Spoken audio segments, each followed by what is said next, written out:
When I knew we were getting an MG to test this week, I thought I'd come dressed appropriately. So I got my flat cap on, I've got my leather driving gloves available, and I have a full charge of my mobile ready to call the recovery lorry when the inevitable happens and it breaks down.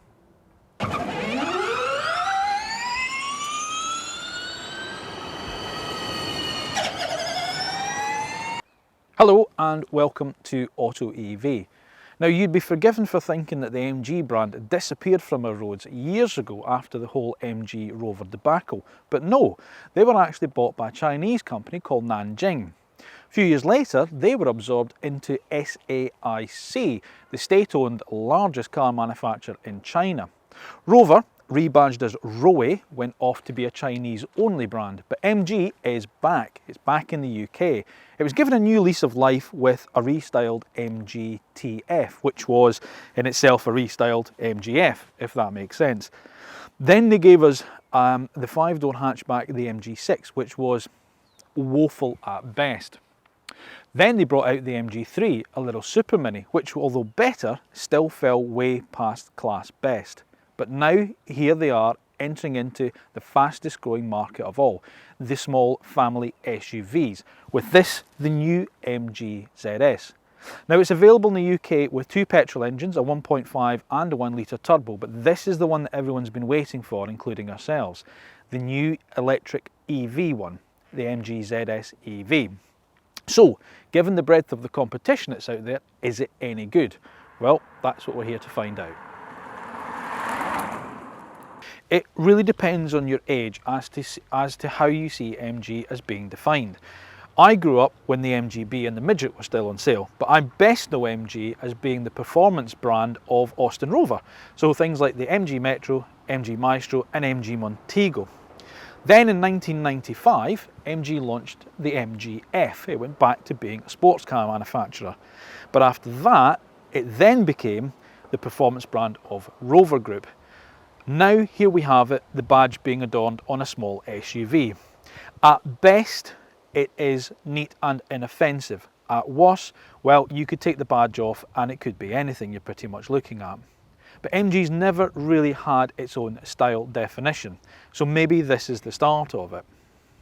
From a CCS type charger, you should get 80% charge from flat in around 40 minutes. Overnight, the car will charge from flat in 6.5 hours from a 7 kilowatt per hour wall-mounted charger. What is impressive with the MG, however, is it comes with a 7-year warranty, and that includes batteries. Now, this is important. If you are looking at an EV, check with the manufacturer as to whether or not the warranty itself covers the batteries or whether they have a different warranty for the batteries or the car. Servicing on the MG ZS is every 15,000 miles or annually, whichever comes sooner. The other great thing about the MG ZS is the amount of boot space you have. We can get our large camera case in the back, which is pretty huge. And you can also adjust the depth of the floor, though quite why you'd want to, I don't know, and cable storage underneath. But all in all, certainly one of the biggest boots in the class and much, much bigger than the Kia e-Niro that I recently took on holiday. I remember back in the mid-1980s when the Japanese manufacturers came into the UK and Europe in a really big way. And whilst reliability was their forte, you could never really say that the interior design and fixtures and fittings were as good as some of European counterparts. You'd never mistake a 1986 Toyota Corolla for a 1986 Volkswagen Golf, however. In the 1990s, when the Korean manufacturers came in big waves, the Hyundais and the Kias, it was pretty much the same. They were let down a little bit by the interior quality. Well, here's the Chinese, and you cannot say they're playing catch-up because this interior is exceptionally well built. We've got some nice soft feel plastics and rubbers up here. We've got some chrome switchgear. One of the things that we did notice recently is a lot of the reviews of the MG ZS say that they have stolen a lot of Volkswagen Audi design cues. But actually Volkswagen and Audi have a tie-in with SAIC, MG's owner in China. So if they're going to go out the back of a factory and nick somebody's parts, then it's probably Volkswagen Audi's is the best in the business. And I have to say, the whole interior is very, very good. The quality's nice. We've got a nice leather steering wheel here. It only adjusts for rake, it doesn't adjust for reach. And the seat doesn't tilt, that's one thing I would say. And also as well, there's a lack of climate control in the car. It's just a standard air conditioning system, which I do feels a little bit cheap. But we do have Android Auto or Apple CarPlay on this touchscreen navigation, which is nice and simple and easy to use. The screen itself is a little bit laggy, but you know, again, for the price of the car, what do we expect? There's good storage as well. We've got some under dash storage here for your mobile. We've got a couple of USB ports underneath here with more storage, some cup holders, a nice big door bin here. We've also got a large glass panoramic sunroof, probably one of the biggest I've seen actually. It goes right back to the rear of the car, and it lets a lot of light into the car. And that's another thing I've found with this car driving it. The whole interior gives it a really nice, light, airy feel. You don't feel enclosed in it, even though this is the black leather of the exclusive model. There's plenty of room in the back as well. I'm not exactly the tallest chap in the world, but with the driver's seat in my position, I've got some good knee room, some good foot room. The batteries of the car are slung underneath it, so they don't really come into the cabin at all. So again, it's not a raised seat in the back that pushes you too far. I've got some good headroom, even with this big panoramic glass roof. We've got a USB port down here as well.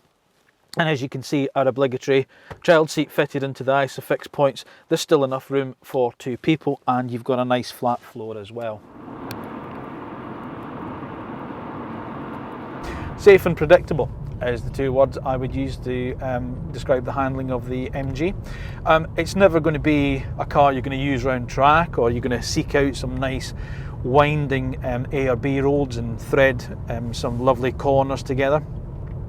It will understeer if you push on a little bit. It's quite heavy, obviously with the addition of the battery packs, but the ride quality is pretty good. I have to say the ride quality is better in this than it was in the Hyundai Ioniq that we featured last week. You certainly do notice a difference in ride quality, with this being much better. It's good visibility out the car. We've got some nice control layouts, as we spoke about before, in the cabin itself. You can change the driving mode of the car via this button down here, mode. You've got Sport, Normal and Economy mode. Also next to that is the KERS button. Now that's to do with brake regeneration, and again there's 3 levels of that, 1, 2 and 3. So 1 being not very aggressive to 3 being very aggressive. And the last button here, battery, well, that just tells us how long we've still got to go until the battery needs recharging. On the ZS EV there are 2 trim levels. There is the lead-in Excite model, and this the slightly higher trim level of Exclusive. The difference being with the Exclusive you get things like the leather seats, the panoramic glass sunroof, the heated seats, roof rails. But even the basic car is well equipped. The Excite model still comes with things like Android Auto, Apple CarPlay. It still has cruise control. It also still gets MG Pilot, which is MG's lane keep assist and active cruise control. The Exclusive model gives that a little bit further edge with things like rear cross traffic detection system. But here's the thing. Pricing for this car starts at below £25,000, and that's before the government grant. This is an exceptional value for money package. In fact, the first 2,000 MG ZS EVs that were put on sale came at a much lower price with a free wall box. MG sold out almost immediately, and you can see why. This is a great car for the money.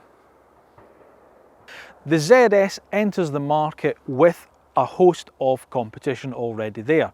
We've got things like the Kia e-Niro and the Hyundai Kona. But as we said before, these cars are much more expensive. So although they do offer more range, you are talking at least another between £8,000 and £10,000 on top of the price of the ZS. Then there's Kia's going to bring back the Soul, its quirky sort of styled little crossover, as a pure EV in 2020. And again, it will have a bigger range, but prices have yet to be confirmed. Other than that, you're looking at, on the electric market, more conventional cars like the Hyundai Ioniq that we've featured before, and obviously Volkswagen's ID3, which is coming next year, and also the Peugeot E2008.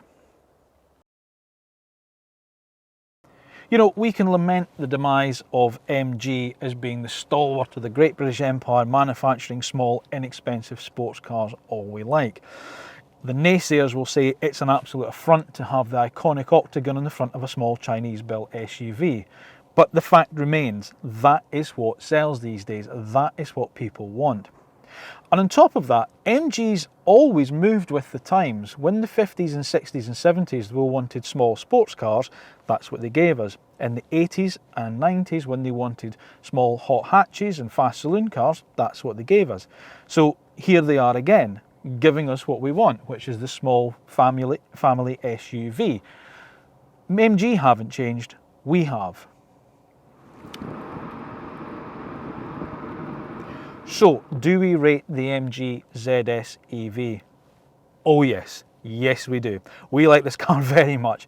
I'll tell you what I love about it is it's unpretentious. It doesn't try to be anything that it's not. It offers fantastic value for money. It's a lovely car to drive. It does exactly what it says it's going to do.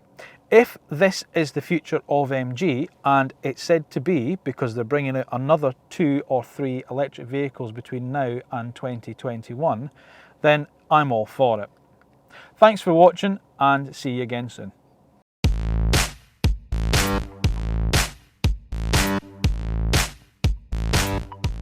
If you like what you see, please remember to like the videos and subscribe to make sure that you get a notification of when the next ones are uploaded. See you soon.